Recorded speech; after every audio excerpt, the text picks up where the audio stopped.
20장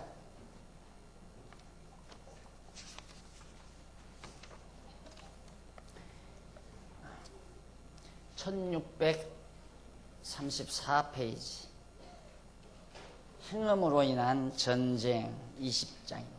결국 전쟁이 일어납니다.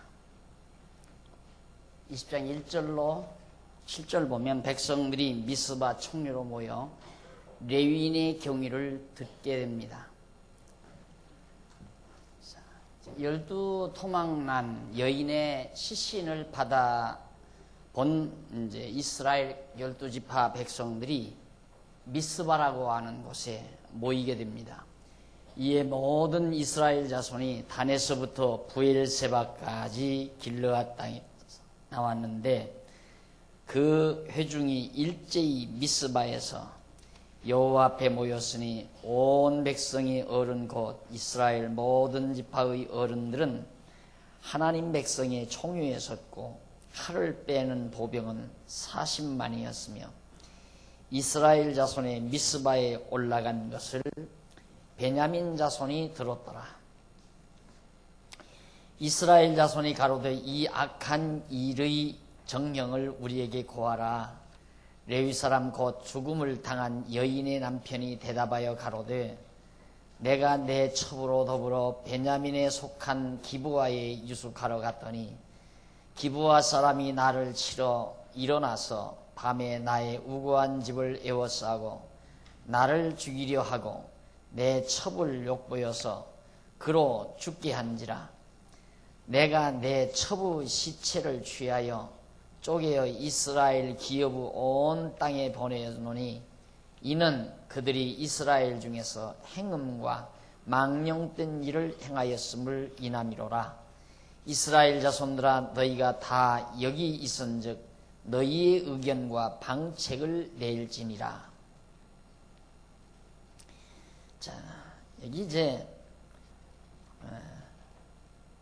놀라운 사건을 접한 12지파 백성들이 기브아라고 하는 그곳에 다 회집을 했습니다. 전부 모였는데 그때 이제 모든 지파의 어른들은 하나님 백성의 총위에 섰고 그 다음 칼을 빼는 보병 40만, 많은 숫자죠. 우리 국군이 60만이니까 상상이 되죠. 40만 명이나 되는 군대가 동원이 됐습니다. 이게 무슨 사연이 있다. 이렇게 여인의 시신이 토막나서 전 이스라엘 지파에 탁송됐을 때는 분명히 사연이 있으니까 우리 모여서 이 문제를 해결하자 하고 모였는데 이런 엄청난 군대와 함께 각 지파 백성들이 다 모였습니다. 그때 이제 베냐민 자손이 그 사실을 듣고 이스라엘 자손이 가로되 이 악한 일의 정령을 우리에게 고하라. 어떻게 해서 이런 일이 일어나는지 레위 사람, 그 첩을 얻어 살던 레위 사람이죠. 그 사람을 세워서 자초지종 상황을 얘기해라. 그러니까 레위 사람이 전부 다 그 사연을 다 얘기했어요. 여차여차해서 자기가 첩을 찾아가지고 오는 길에 기브아 도성에 들어가가지고 이런 봉변을 당하고 급기야는 내 첩이 시신에서 죽음을 맛보게 되고 그래서 나는 이 사실을 온 이스라엘에게 알려주고 또 우리가 다 여기 있어서 의견을 듣고 그에 대한 방책을 우리들이 강구하기 위해서 이렇게 했다 라고 사실대로 다 보고를 했습니다. 그러자 이제 20장 8절로 11절에 보면 백성들의 총회에서 베냐민의 기브아를 치기로 결의를 합니다. 야, 이거 정말 아주 못됐다. 기브아 도성 사람들이 아주 못돼 먹었다. 그러니 우리 물어볼 것 있느냐? 그러지 말고 이 베냐민 지파에 속하는 기브아 도성을 쳐서 멸하자 라고 결정을 보게 됩니다. 8절 보세요. 모든 백성이 일제히 일어나며 가로되 우리가 하나라도 자기 장막으로 돌아가지 아니하며 하나라도 자기 집으로 돌아가지 아니하고 우리가 기브아 사람에게 이렇게 행하리니 곧 제비 뽑아서 그들을 치되 우리가 이스라엘 모든 지파 중에서 100에 10, 1000에 100, 만에 1000을 취하고 그 백성을 위하여 양식을 예비하고 그들로 베냐민의 기브아에 가서 그 무리의 이스라엘 중에서 망령된 일을 행한 대로 징계하게 하니라. 이와 같이 이스라엘 모든 사람이 하나같이 합심하여 그 성읍을 치려고 모였습니다. 말을 듣자마자 얼마나 분개했겠습니까? 그런 못된 성읍 사람들이 있느냐? 그런 사람을 이 땅에 남겨두면 안 된다. 쳐서 멸하자. 그런데 쳐서 멸하는데 우리 한 사람도 돌아가지 말고 12지파 가운데 10명 중에 하나, 100명 중에 10명, 1000명 중에 100명, 10분의 1을 뽑아서 그 사람들을 이제 군대로 내보내고 그 사람들 먹을 것, 장비를 다 대주어서 그 사람들이 가서 기브아 도성을 쳐가지고 그 기브아 도성 사람들이 그 첩 여인에게 행했던 그런 일을 그대로 다 행하도록 하자. 쳐서 멸하자. 그렇게 해서 그렇게 결정을 본 겁니다. 결정을 본 다음 12절로 17절에 보니까 베냐민 자손이 백성의 권면을 거절하고 싸우고자 합니다. 이스라엘 지파들이 베냐민 온 지파에 사람을 보내어 두루 행하며 이르기를 너희 중에서 생긴 이 악이 어찌미뇨 그런즉 이제 기브아 사람 곧 그 비류를 우리에게 붙여서 우리로 죽여 이스라엘 중에 악을 제하여 버리게 하라 하나 베냐민 자손이 그 형제 이스라엘 자손의 말을 듣지 아니하고 도리어 각 성읍에서 기브아에 모이고 나아가서 이스라엘 자손과 싸우고자 하니 그때의 성읍들에서 나온 베냐민 자손의 수는 칼을 빼는 자가 모두 26,000이요 이 외에 기브아 거민 중 택한 자가 700인데 이 모든 백성 중에서 택한 700명은 다 왼손잡이라 물매로 돌을 던지면 허리도 틀림이 없는 자더라. 베냐민 자손 외에 이스라엘 사람의 칼을 빼는 자의 수는 40만 명이니 다 전사더라. 자, 기브아 사람하고 그게 기브아가 이제 베냐민 지파에 속하니까 베냐민 자손에게 가서 그렇게 해서 지파 사람들을 보내서 어떻게 그럴 수가 있느냐. 너희 지파에 속한 기브아 사람들이 이런 나쁜 짓을 했다는데 가서 그 기브아에서 나쁜 짓을 한 그 비류들, 그 못된 사람들만 우리에게 보내줄 수 없느냐. 그러면 그 사람만 처단하면 우리 전쟁을 안 하고도 문제가 해결되니까 그렇게 하자. 그러니까 베냐민 사람들이 편을 들었어요. 우리 그렇게 못한다. 싸우자 하고 베냐민 사람들도 자기들 나름대로 군대를 동원했는데 27,000명, 26,000명. 그 외에 이제 기브아에 살고 있는 사람들 가운데 한 700명이 있는데 이 사람들은 왼손잡이에요. 그래서 돌멩이를 들어서 던지면 정확하게 명중을 하는 거예요. 그때 당시는 뭐 미사일로 전쟁하는 때가 아니고 활이나 돌, 돌멩 이런 것들로 전쟁하는 때니까 누가 돌발매를 정확하게 하느냐. 여기에 따라서 이제 바로 그 군인들의 그 능력이 발휘되는 거죠. 그러니까 그런 사람들 700명하고 26,000명하고 이스라엘 각 지파에서 모인 자는 40만 명하고 이렇게 해서 대접전이 이제 동족 간에 벌어지게 된 겁니다. 베냐민 지파도 동족 아니에요? 같은 12지파 가운데 한 지파니까. 동족끼리 전쟁이 벌어지게 돼 있어요. 그러니까 이게 이제 왕이 없을 때 나타나는 현상이죠. 왕이 없을 때 얻게 되면 바로 정신적으로 피폐해지고 육체적으로 피폐해지고 그리고 나라도 혼란 가운데 빠지게 된다. 이게 바로 왕이 없을 때 나타나는 결과입니다. 그러니까 다른 거 없어요. 우리도 지금 만약에 만왕의 왕이신 그리스도를 우리가 영접지 아니하고 살면 우리의 정신 피폐해지죠. 안 그래요? 우리의 정신이라는 게 어디에 마음 두고 살겠어요? 하나님 여호와 모르니까 우상을 섬기든가 아니면 우상을 안 섬기면 완전히 쾌락으로 빠지든가. 그래서 날마다 술 마시고 그저 쾌락 즐기면서 그렇게 오락을 즐기면서 그렇게 방탕하면서 살 수밖에 없는, 안 그러면 이 정신을 지탱할 수가 없어요. 이 사람이라고 하는 것은 이 정신과 육체, 영과 육체, 영과 육으로 되어 있는데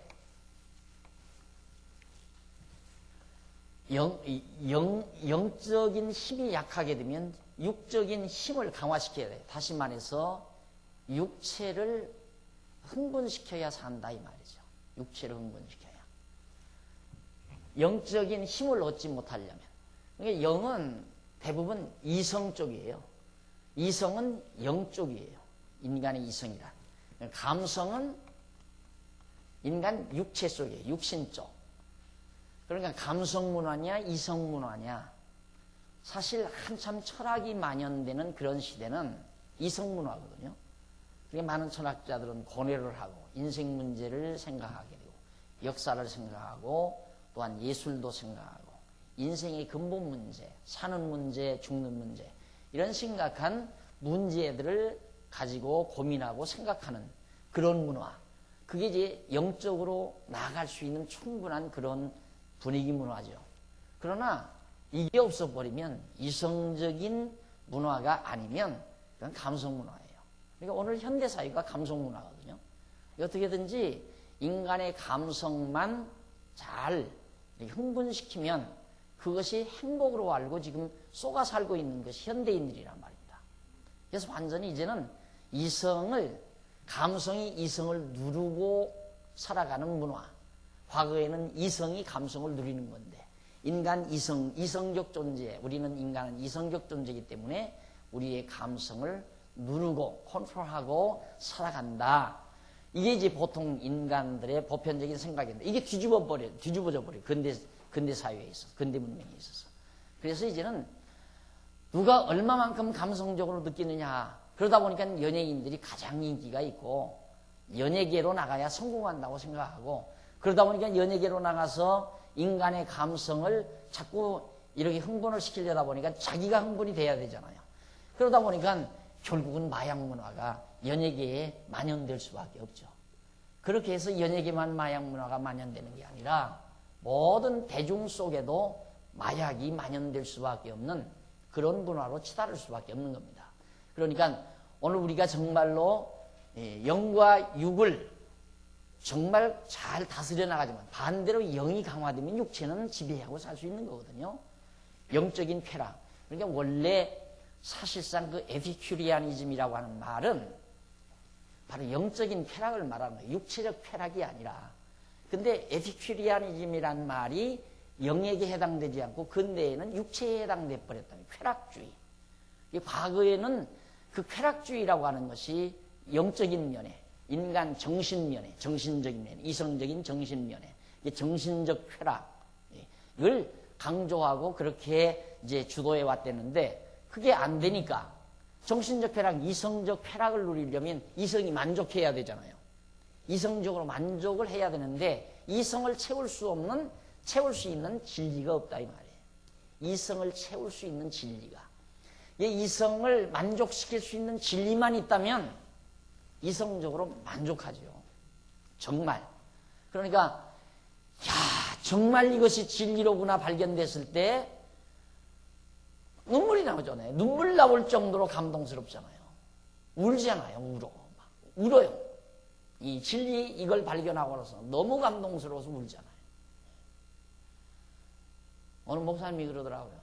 딱 뭐 하나 터지는데 막 눈물이 나더래요. 막 눈물이. 연구하다가 어떤 문제 하나가 탁 트여지니까 막 눈물이 나더래요. 눈물 나죠.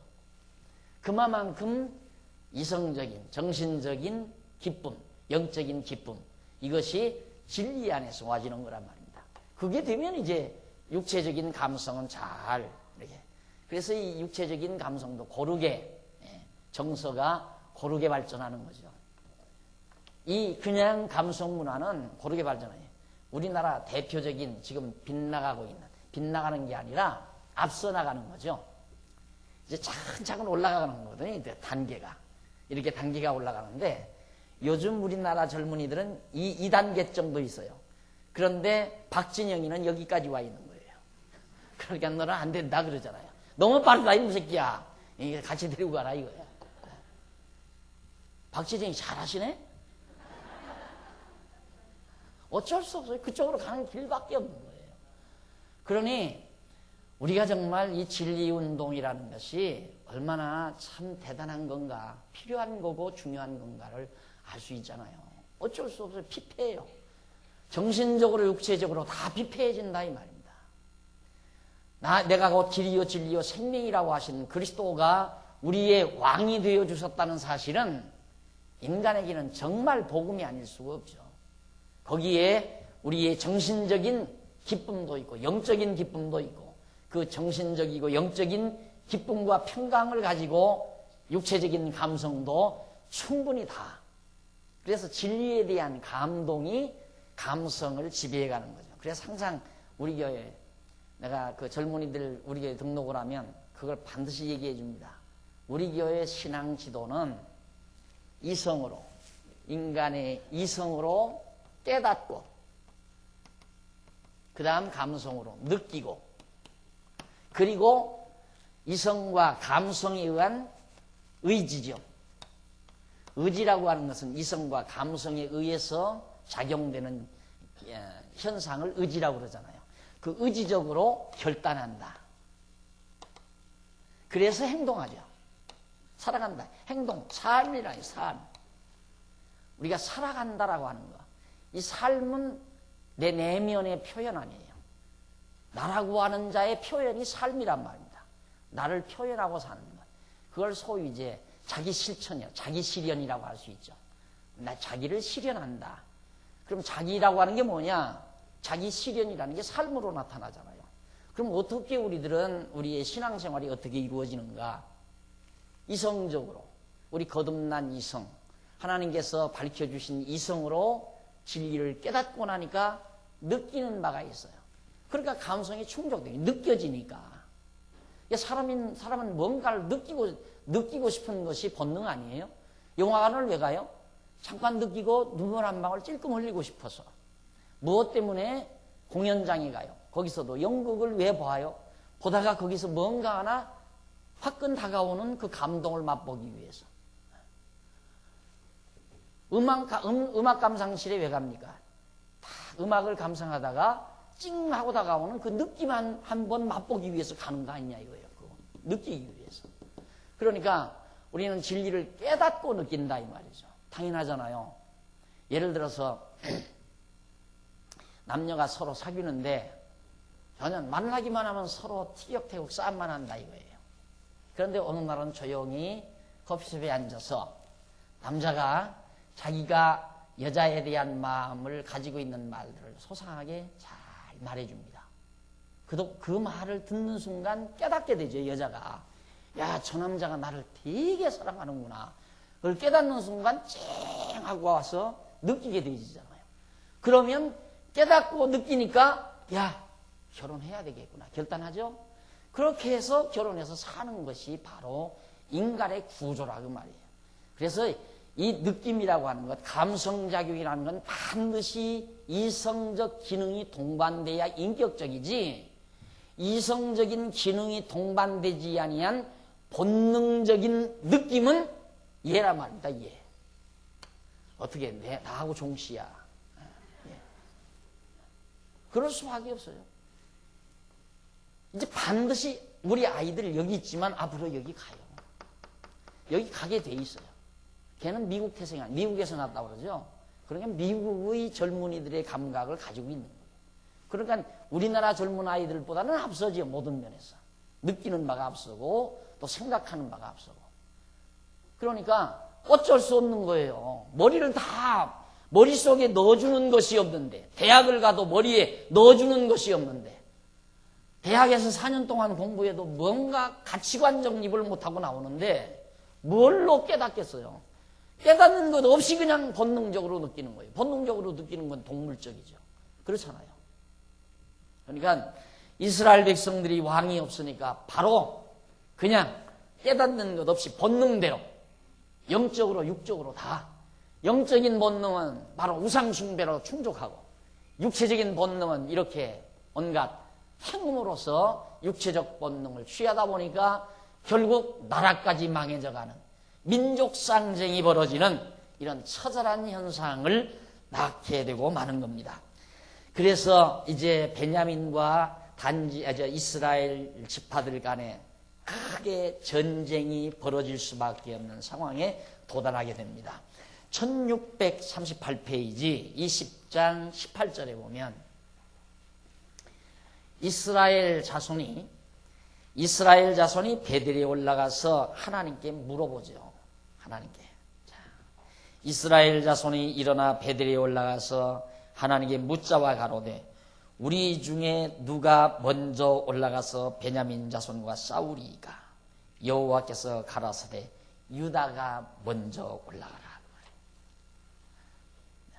이제 전쟁은 어쩔 수 없이 벌어지게 됐는데 12지파 중에 그러니까 베냐민 지파 빼고 11지파 중에 어느 지파가 먼저 올라가서 싸우는 게 좋으냐고 하나님께 물으니까 여호와께서 유다 지파가 먼저 올라가라. 유다 지파는 왕이 나올 지파지요. 언제나 유다 지파는 장차 왕이 나올 지파로 확정되어 있는 정해져 있는 지파입니다. 그러니까 왕이니까 먼저 가서 왕이 나올 지파니까 먼저 가서 싸워야 하는 게 당연하잖아요. 그래서 하나님께서 유다 지파가 올라가라. 그래 1639페이지 20장 19절로 23절에 보면 첫 번 대전에서 이스라엘이 패하고 하나님께 물어봅니다. 유다 지파가 전쟁에서 올라갔어요. 이제 베냐민 지파하고 이제 전쟁하러 올라가는데 19절 보십시오. 이스라엘 자손이 아침에 일어나 기브아를 대하여 진을 치니라. 이스라엘 사람들이 나가서 항오를 벌이고 거기서 그들과 싸우고자 하며 베냐민 자손이 기브아에서 나와서 당일에 이스라엘 사람 2만 2천을 땅에 엎드렸으나 자, 베냐민 자손이 기브아에서 나와서 당일에 첫날에 이스라엘 사람 2만 2천 명을 땅에다가 엎어버렸어요. 죽여버렸다 이 말이다. 이스라엘 사람들이 스스로 용기를 내어 첫날 항오를 벌였던 곳에 다시 항오를 벌이니라. 40만 중에서 2만 2천 명 죽어서도 뭐 그것도 없잖아요. 그러니까 여전히 전쟁을 벌인 거예요. 이스라엘 자손이 올라가서 여호와 앞에서 저물도록 울며 여호와께 묻자와 가로되 내가 다시 나가서 나의 형제 베냐민 자손과 싸우리이까? 여호와께서 가라사대 올라가서 치라 하십니다.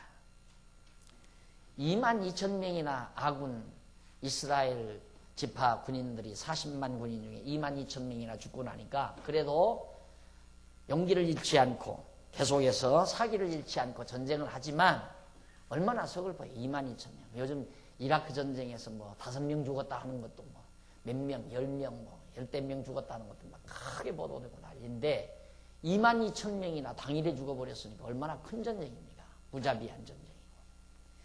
그러니까 너무 슬퍼서 하나님께 울부짖었어요. 하나님, 정말 내가 다시 나가서 이거 우리들이 다시 나가서 전쟁을 해야 됩니까? 하니까 여호와께서 나가서 치라 이 말이야. 올라가라 쳐라. 당연하죠. 왜 그렇습니까? 너희가 왕 없이 너희들 멋대로 사는 결과를 여실히 보여주려는 거예요.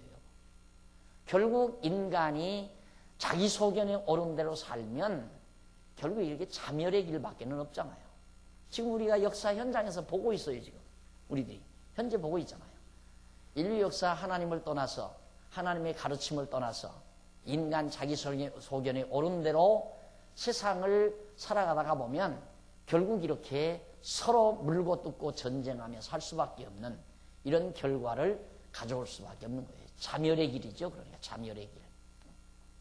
이스라엘 백성만이 아니라 지금 현재 우리가 살고 있는 현대 문명도 지금 똑같은 현실이라 똑같은 현실.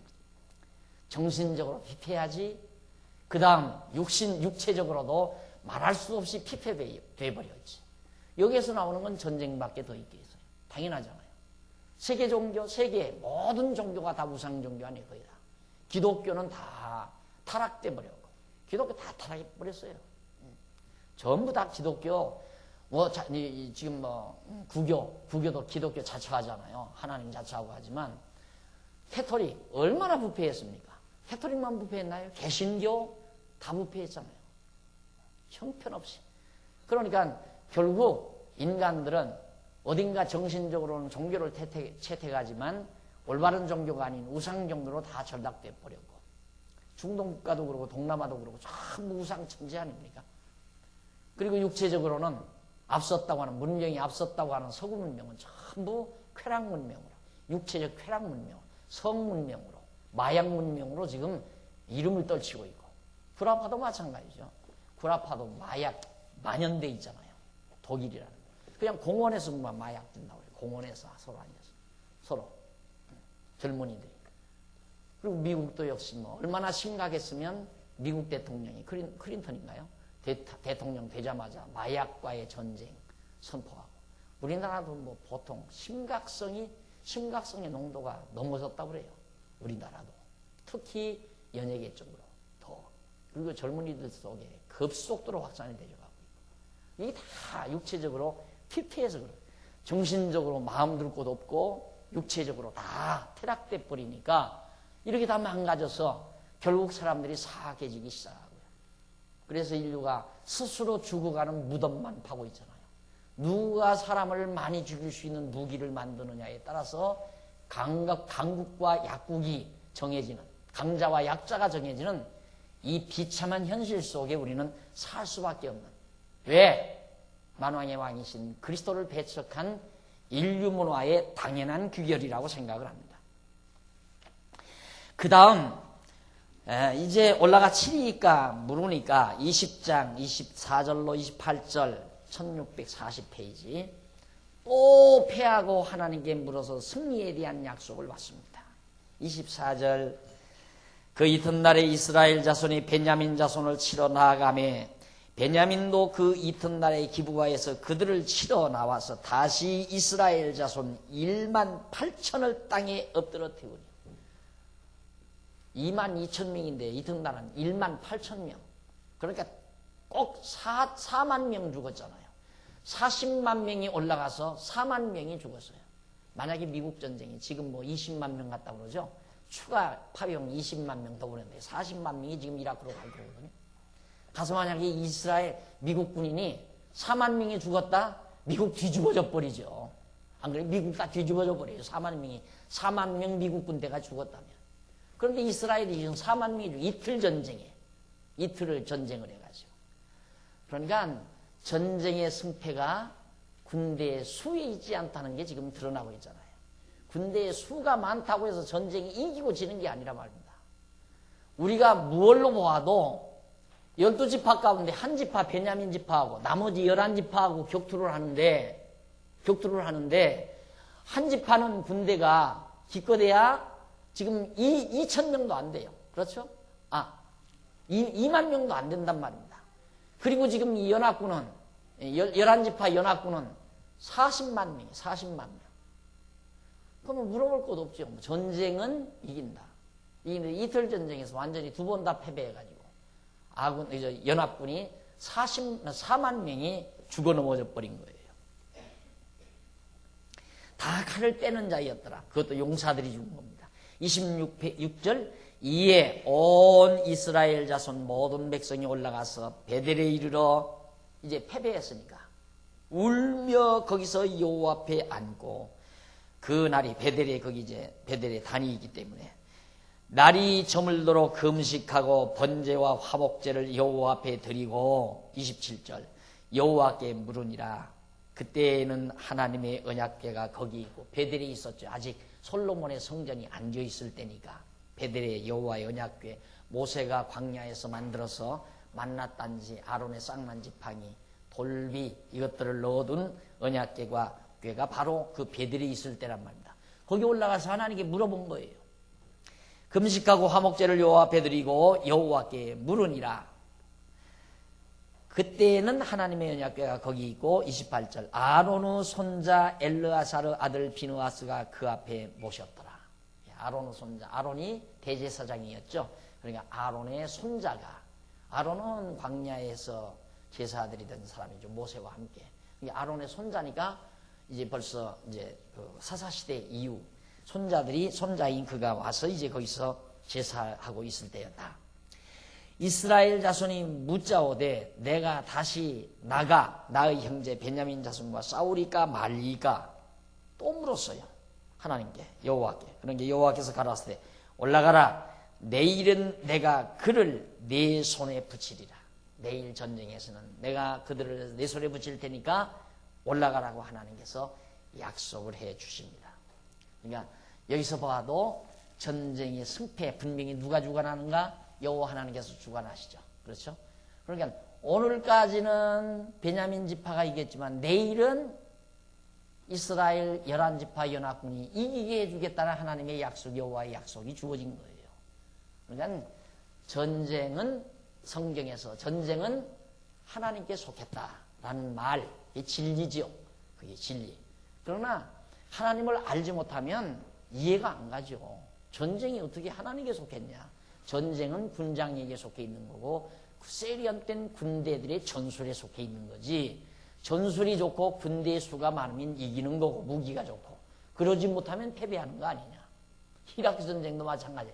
우리 누구나가 뭐 한 일주일 한열이면 끝날 거야. 확 쏟아부어가지고 가서 소세인 목 한번 탁 풀틀을 잡고 나오면 되는 거 아니냐. 누구나 대부분 다 그렇게 생각했잖아. 미국 사람도 다 그렇게 생각했대요. 그런데 지금 2주일이 지나도 앞으로 일주일 지나야 바그다도 그대야 진격한다고. 해봐야 알지요. 일주일 지나서 할지 한 달 지나서 진입을 할지. 모르는 일이란 말입니다. 전쟁은 하나님께 속해 있어요. 그래서 이 사실을 이스라엘 백성에게도 다시 한번 깨닫게 하는 거죠. 전쟁에 이기고 지는 것이 하나님 여호와의 손에 있다는 걸 깨닫게 하기 위해서 두 번의 패배를 겪게 만드시는 하나님의 섭리를 지금 28절까지 해서 보여줍니다. 그 다음 20장 29절로 35절에서 세 번째 대전에서 이스라엘이 기브아를 쳐서 다 멸하게 됩니다. 세 번째 전쟁 29절 이스라엘이 기브아 사면의 군사를 매복하니라. 이스라엘 자손이 제3일에 베냐민 자손에게로 치러 올라가서 전과 같이 기브아를 대하여 항오를 벌이매 베냐민 자손이 나와서 백성을 맞더니 꾀임에 빠져 성읍을 떠났더라. 베냐민 자손이 나와서 백성을 맞더니 꾀임에 빠져 성읍을 떠났더라. 그들이 큰 길 곧 한편은 베델로 올라가는 길이요 한편은 기브아로 돌아가는 길에서 백성을 쳐서 전과 같이 이스라엘 사람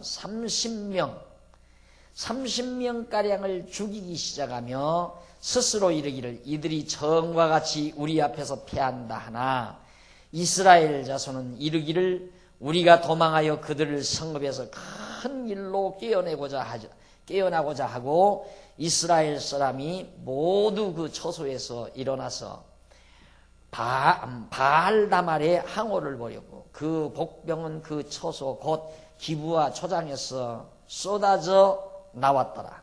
온 이스라엘 사람 중에서 택한 사람 1만이 기브아에 이르러 치매 싸움이 심히 맹렬하나 베냐민 사람은 화가 자기에게 미친 줄을 알지 못하였더라.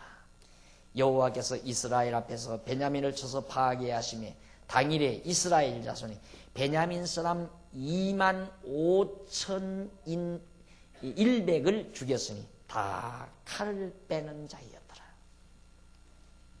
비참한 민족 상잔이 벌어지고 말았습니다. 자, 결국 이제 전쟁은 그거죠. 하나님께서 이번은 너희 연합군 11지파 연합군 너희들이 승리한다. 내가 이기게 해주마.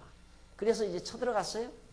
쳐들어가가지고 군사를 매복을 시켰죠. 그러니까 그 기브아 그 성 뒤에다가 일부는 매복을 시키고 일부는 이제 정면 성 앞으로 다가간 겁니다. 다가가니까 그대로 또 따라 나올 거 아니에요. 베냐민 지파들이, 베냐민 군대들이 와 물려와요. 도망하는 척하면서 한 30명가량이 이제 이 연합군 세력들이 한 30명가량 희생을 당해요. 그러니까 이것들 전에도 첫날도 이튿날도 망하됩니다. 오늘 또 너들 잘못 걸렸다고 와 쫓아나와서 지금 치려고 하는데 그러다 보니까 군대들이 다 성을 비우고 앞으로는 다 나온 거예요. 그때 그만 성을 덮쳐버린 거예요. 내복했던 군대들이. 그게 지금 이라크 전술이에요. 이라크 전술. 현지 전쟁하면 이라크 전술. 다 국경 넘어서는데 뭐 조용한 거라 미군들이 넘어서는데도 아무도 반항을 안 해요. 누구도 나와서 건드는 놈이 없어. 그러니까 막 쫙쫙 바그다드를 향해서 막 진군을 한참 가잖아요. 한참 진군을 했는데 그만 남부도성에서 그냥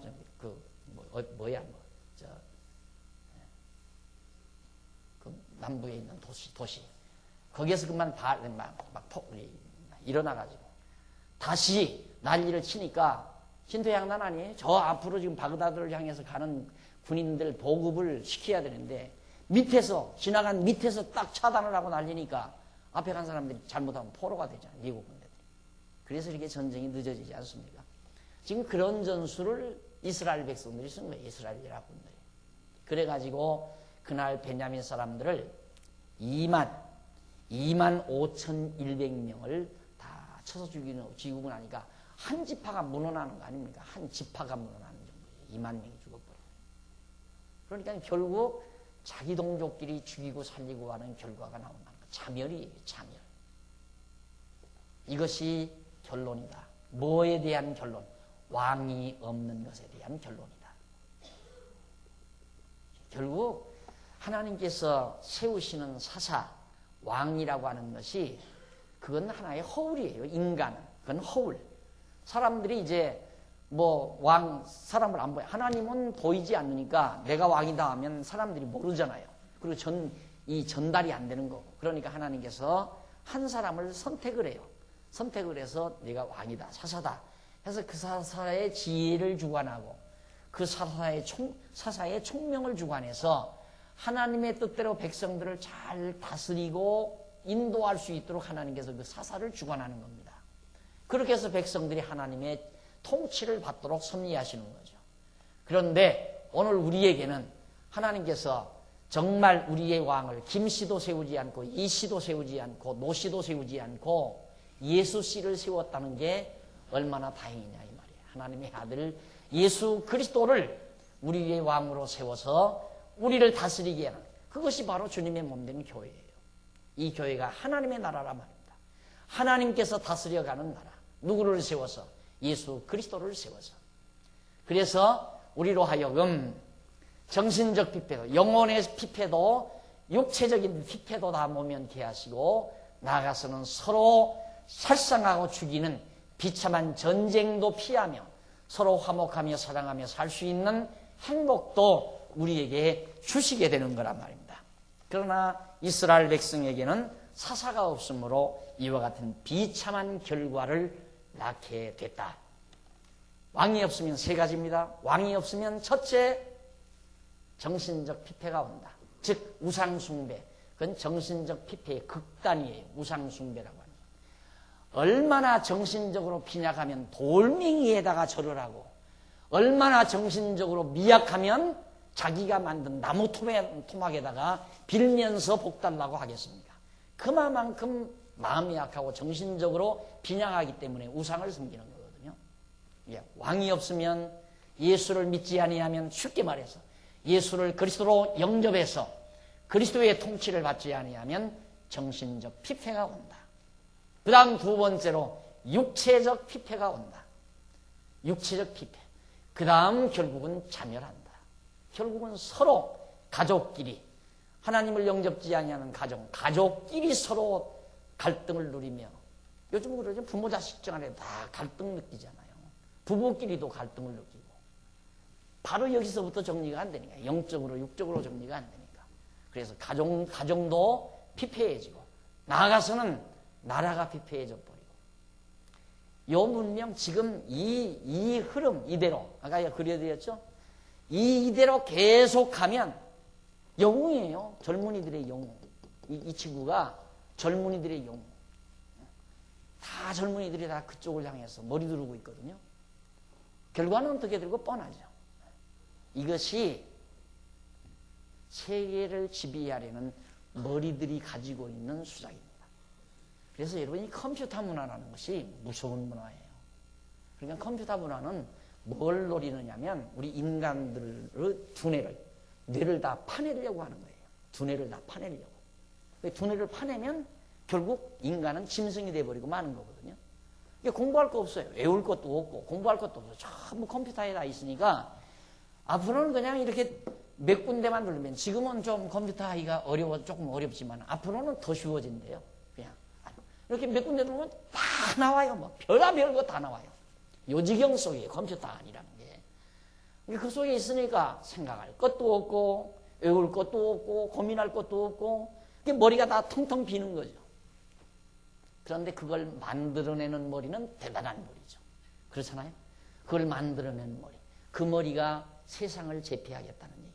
쉽게 말하면. 그럼 뭐냐? 세상 제패라면 이 친구들은 완전히 짐승처럼 바로 이 감정세계로 미쳐 돌아가게, 이렇게 미쳐 돌아가게. 그러면 통솔하기가 쉬운 거죠. 그러니까 나라가 어려우면 통치하는 수단 가운데 가장 좋은 것이 바로 운동경기 유치하는 겁니다. 월드컵을 유치한다든가 올림픽을 유치한다든가. 제일 정치하기가 순조로운 거예요.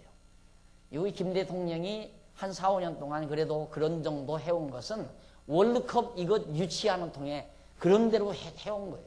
왜? 사람들이 다 그쪽으로 다 미쳐버리거든. 전부 다 와 하고. 이때쯤 왔으면 얼마나 이북으로 파병하죠. 이북이 아니라 이라크 파병하는 것도 쉬울 건데. 젊은 분들 다 빨간 거 입고 막 그냥 다 발광을 할 거니까 지금 전쟁 반대한다 이런 데모할 겨를이 있어요? 다 그쪽으로 다 정신 돌아갔어요. 이게 다 속임수예요, 여러분.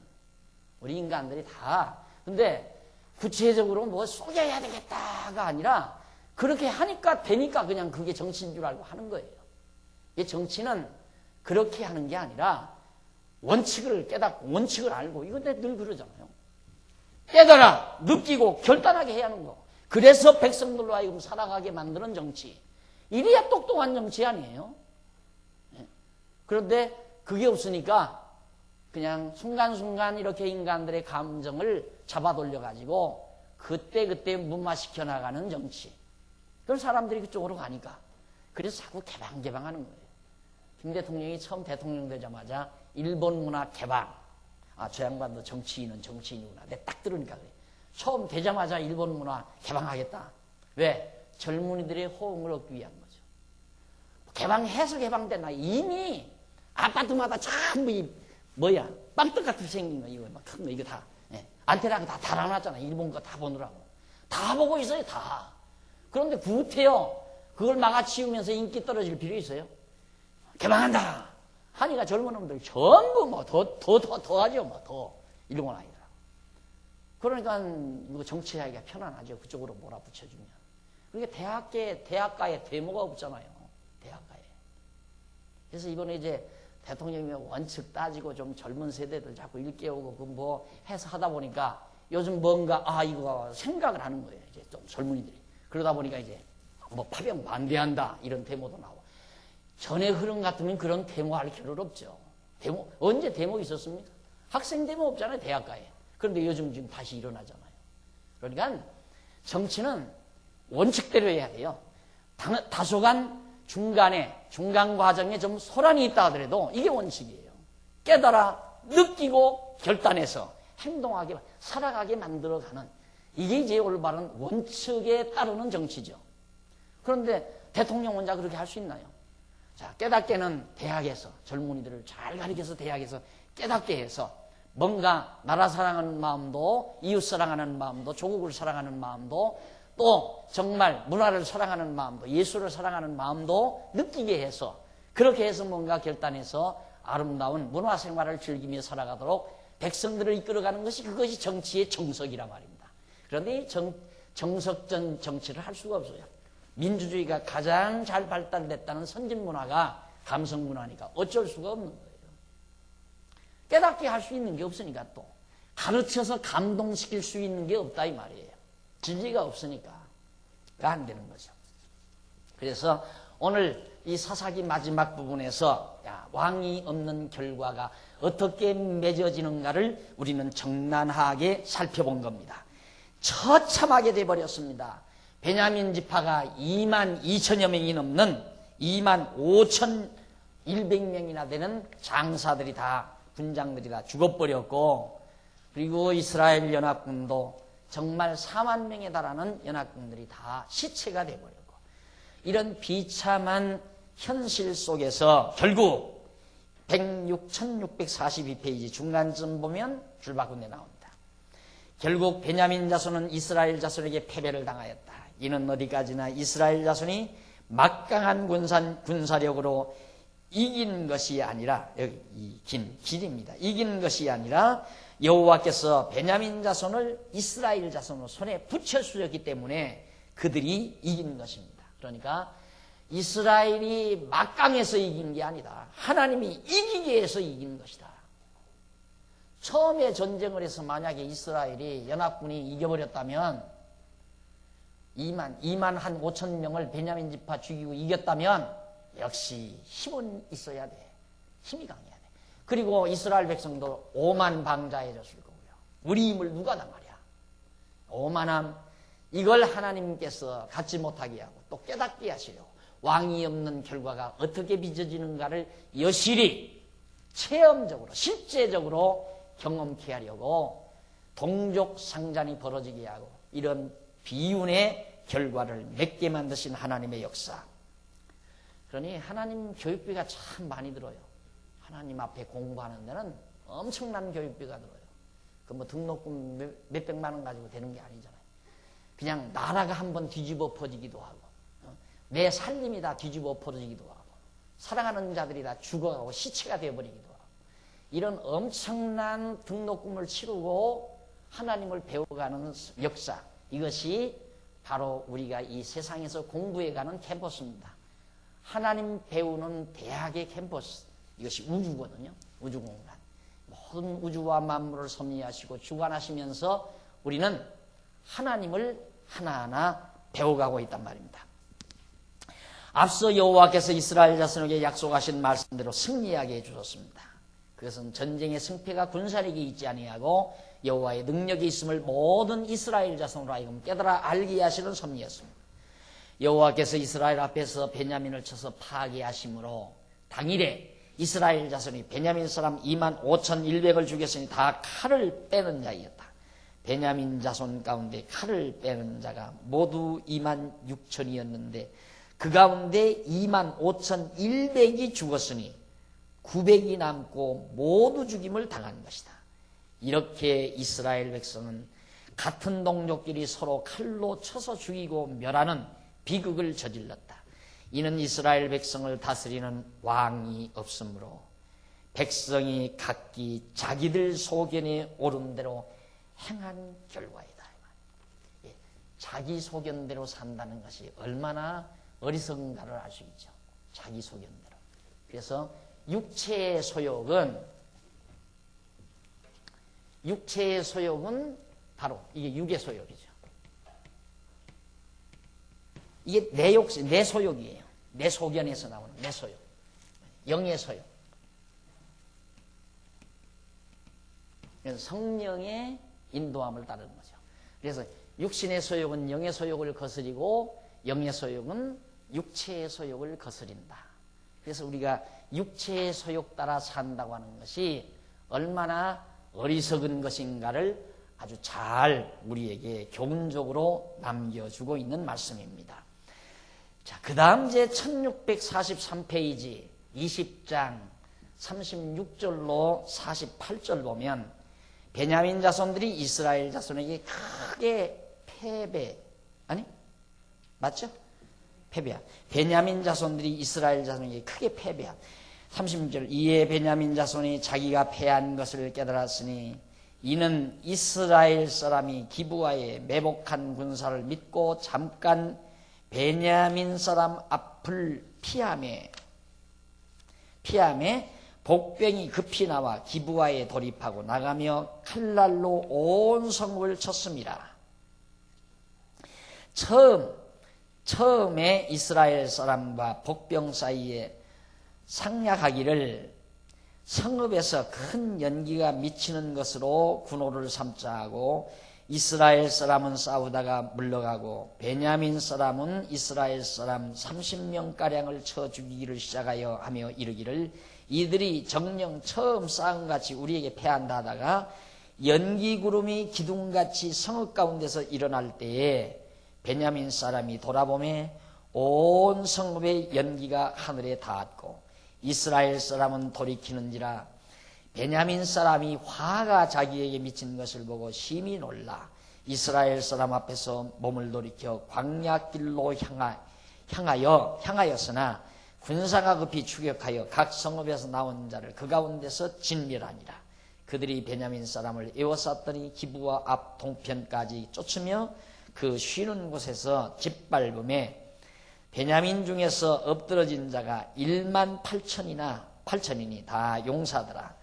그들이 몸을 돌이켜 광야로 도망하여 림몬 바위에 이르는 큰 길에서 이스라엘이 또 5,000명을 이삭 줍두라고 또 급히 따라가 기동하여 기돔에 이르러 또 2,000명을 죽였으니 이날에 베냐민의 칼을 빼는 자에 엎드러진 것이 모두 25,000이니 다 용사더라. 베냐민 600명이 돌이켜 광야로 도망하여 림몬 바위에 이르러 거기서 넉 달을 지내었더라. 이스라엘 사람이 베냐민 자손에게로 돌아와서 온 성읍과 가축과 만나는 자를 다 칼날로 치고 닥치는 성마다 다 불살라버렸더라. 이렇게 해서 베냐민 성, 그 성에 많은 백성들이 죽고 성읍도 다 불타버리는 비참한 결과를 낳게 됐습니다. 결국 기브아 성에 그 비류들, 맨놈들이 이렇게 못된 느끼는 대로 육체의 정욕대로 행동한 결과가 결국은 패망으로, 엄청난 패망으로 이어지는 결과를 낳게 되고 말았습니다. 그래서 1644페이지 제일 밑에 보시면 결국 나오죠. 줄바꿈 제일 밑에 줄 44페이지. 베냐민 자손은 이스라엘 자손에게 대패를 당하게 되었다. 이는 어디까지나 이스라엘 자손이 막강한 군사력으로 승리한 것이 아니다. 여호와께서 베냐민 자손을 이스라엘 자손의 손에 붙여주었기 때문에 승리한 것이다.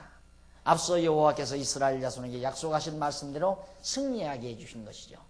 그것은 전쟁의 승패가 군사력에 있지 아니하고 여호와의 능력에 있다는 것을 다시 한번 보여주고, 그 밑에 조금 내려와서 보면 그 반성과 그 대책 위에 쪽으로 세 번째 뒷부분에 따라서 이러한 비극적 사건은 뭐냐? 머리 되는 예수 그리스도의 다스림이 없는 세속화된 교회가 서로 물고 뜯어 망하게 될 비극에 대한 예표로서의 모형과 그림자이다. 결국 왕이 없는 것은 서로 물고 뜯어 망하고 만다. 그렇죠?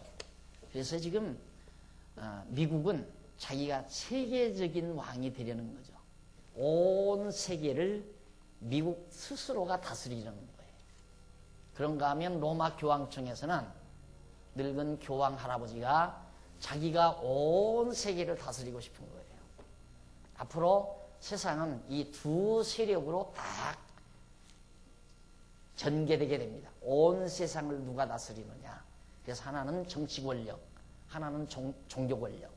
지금도 정치와 종교가 싸우잖아요. 따지고 보면. 종교 세력, 아랍 국가, 건전한 종교 세력은 아니지만 아랍 국가와 정치적인 막강한 힘 미국과 지금 투쟁을 하는 거거든요. 똑같아요. 앞으로 계속해서. 누가 이 세계를 제패할 건가. 이게 자기가 왕노릇 하겠다는 얘기죠. 그건 안 되죠. 그래서 결국 이 세상은 어차피 서로 물고 뜯고 전쟁하며 살 수밖에 없다. 2차 대전이 끝나고 나서 야, 이거 안 된다. 우리가 서로 살기 위해서는 우리 평화, 이걸 하나의 이념으로 해서 유엔을 만들었잖아요. 유엔이 기능이 뭡니까? 우리 평화롭게 살자. 그런데 나는 구체적으로 무슨 정치학이라든가 어떤 사회학을 연구하지는 않았지만 유엔의 이념과 민주주의 이론과는 이게 안 맞더라고요. 그래서 저 유엔은 허수아비다. 저 있으나만 한 거다. 이게 절대 유엔의 평화 이념이 이루어질 수가 없다. 그건 일찍이 청년 시절에 애들을 농촌운동할 때 그걸 아이들에게도 계속 내가 그런 얘기를 했어. 안 된다. 그런 얘기도 했는데 진짜 안 됐잖아요. 지금 20, 30년 지난 오늘에 와서 안 되잖아요. 완전히 유엔 허수아비 아니에요. 앞으로도 기능 못해요. 될 수가 없죠. 결국은 저 유엔이라는 게 미국이 결국 자기 꼭두각시처럼 온 세계의 여론을 자기 손에 거머쥐기 위한 하나의 놀이개감으로 만들어놨는데 나라들이 점점 좀 굵어져 가면서 이게 잘 안 되는 거예요. 그런 말, 너희들 내 말 안 들으려면 그만둬라 하고 밀어붙이는 거죠. 왜? 세계를 내가 제패해야 되겠다. 왕노릇 해야 되겠다. 그래야 자기가 딱 앉아서 그 생각이 얼마나 멋있습니까? 생각해봐. 딱 내가 막강한 힘을 가지고 어느 나라가 어느 나라 야마 쳐 까불고 있어. 가만히 있습니다. 이러면 또 가만히 있고 이거 얼마나 스릴이 있어요. 안 그래요? 그러고 살고 싶은 거예요. 지금 미국은 자기가 경찰 국가가 돼서 또 저쪽에서 불떡불떡 일어나면 까불고 있어. 조용히 인마. 그러면 잠잠하고 그러면 세상 온 세계가 편안해지잖아요. 그걸 꿈꾸는 거란 말입니다. 그게 되나요? 말도 안 되는 거지. 자기들끼리 단결해서 치는 거라니까요. 자기들끼리. 그러니까 옛날 지주노로 다는 양반들도 지혜롭게 해야 되거든요. 딱 막 노젓가리를 잔뜩 이렇게 막 창고다 가득 싸놨더라도 딱 봐서 그거 좀 불쌍한 저 천민들이 너무너무 굶어서 죽게 생겼으면 그거 가만 놔두면 안 돼요. 그때는 창고 하나 딱 열어서 백가마이 쌀가마이씩이라도 적정 논아줘야지. 안 그래요? 그걸 안 논아주면 그 다음 자기들끼리 쥐란 놈도 먹을 거 없이 그냥 놔두면 그냥 사람 위에 달겨들어요. 뜯어먹으려고. 쥐도. 이게 안 되는 거란 말입니다. 그러니까 자기가 홀로 독자적으로 해서 온 세상을 평화롭게 다스리겠다는 꿈은 그럴듯하지만 이론은 그렇게 형성되는 이론은 그럴듯하지만 실제는 그게 불가능한 것이다. 왜? 눌리는 사람은 항상 뭘 보느냐? 기회를 보는 거예요. 눌리는 사람은 항상. 그러니까 자본주의 사회에서 사업하는 사람도 절대 사업의 비밀을 사원에게 알려주면 안 되잖아요. 그러니까 그 중진들, 그 몇몇 중진들은 딱 회의실이 따로 밀실이 있어가지고 거기에서 딱 해가지고 이렇게 해나가야지 사업의 노하우가 예를 들어서 회사원에게 평사원에게 알려졌다. 그럼 기회를 보는 거예요. 언제 이거 한번 딱 들고 일어나느냐. 그렇게 돼 있는 것이 인간의 본심이에요. 그러니까 미국의 꿈은 그럴듯한 것 같아도 그건 불가능한 얘기다. 그러니까 종교는 종교대로 야 내가 하련다 하고 할아버지가 지금 또 겉이고 앉아서 지금 기가 막힌 거죠. 이놈들 봐라. 내가 요즘 좀 힘이 없으니까 건방지게 전쟁하지 말라 하고 교황청에서 한마디 했는데 그냥 했거든. 그러니까 괘씸한 거예요. 이거 지금 교황청에는 로마 교황청에서는 그러니까 다른 거 없다. 우리도 힘을 기르자. 계속 어떻게 하면 힘을 기르느냐. 힘 기르는 방법은 모든 종교를 자기 품에 안고 싶은 거예요. 그러니까 아랍국가 회교도 알라 종교도 그것도 자기 품에 안고 기독교도 안고 불교도 안고 마음의교도 안고 모든 종교를 자기 품 안에다 딱 거느려서 내 말 잘 들어. 우리 힘 세지. 우리가 다 세계 지배하자. 이러고 지금 꿈꾸고 있는 거예요. 그러니까 이건 아랍 국가 편들잖아요. 그러니까 보세요. 이제 아랍 국가들이 나눠지는데 정치적으로 미국 쪽으로 달라붙는 세력이 나오고 종교적으로 로마 교황청에 달라붙는 세력이 나오고 그래서 점점 정치적인 머리와 종교적인 머리 두 개가 그래서 요한계시록에 보면 이 종교적인 머리를 음녀라고 그래요. 음녀. 정치적인 머리를 짐승이라고 하고 이 짐승과 음녀가 잘 놀아나는데 누가 이길 것 같아요? 음녀한테 짐승이 늘 당해요. 이 짐승이 추구하는 것이 음녀인데 그러니까 음녀에 놀아나게 돼 있어요. 정차. 그렇게 세상이 돌아간다고 성경은 일찍이 예수님께서 사도 요한을 통해서 잘 우리에게 밝혀주고 있는 거죠.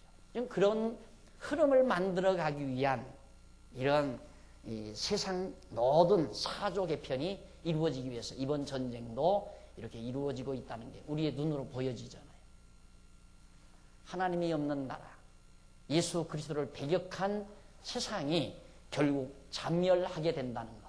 그래서 짐승과 음녀가 서로 엎치락 뒤치락 하다가 마지막에 다 망해버리고 말아요.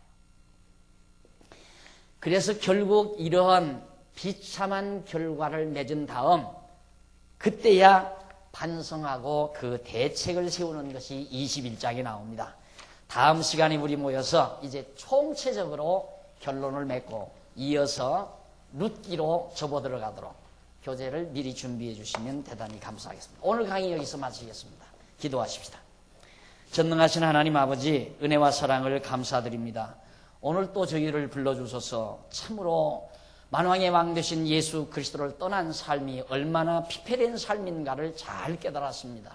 하나님 아버지, 이제 우리의 구주로 영접하고 우리의 영원한 만왕의 왕으로 영접한 우리들, 그리스도의 통치 아래서 참 평강을 누리며 사는 슬기롭고 지혜로운 삶을 살도록 주께서 역사해 주시옵소서.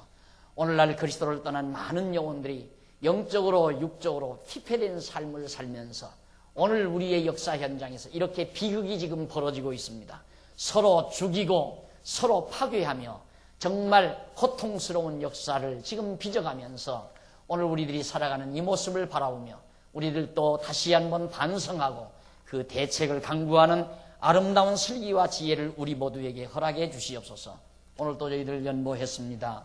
드려진 귀한 연보, 이 귀한 진리운동에 소중하게 사용되고 결과가 하나님께 영광 돌려지게 하시옵소서. 예수님의 이름으로 기도드립니다. 아멘.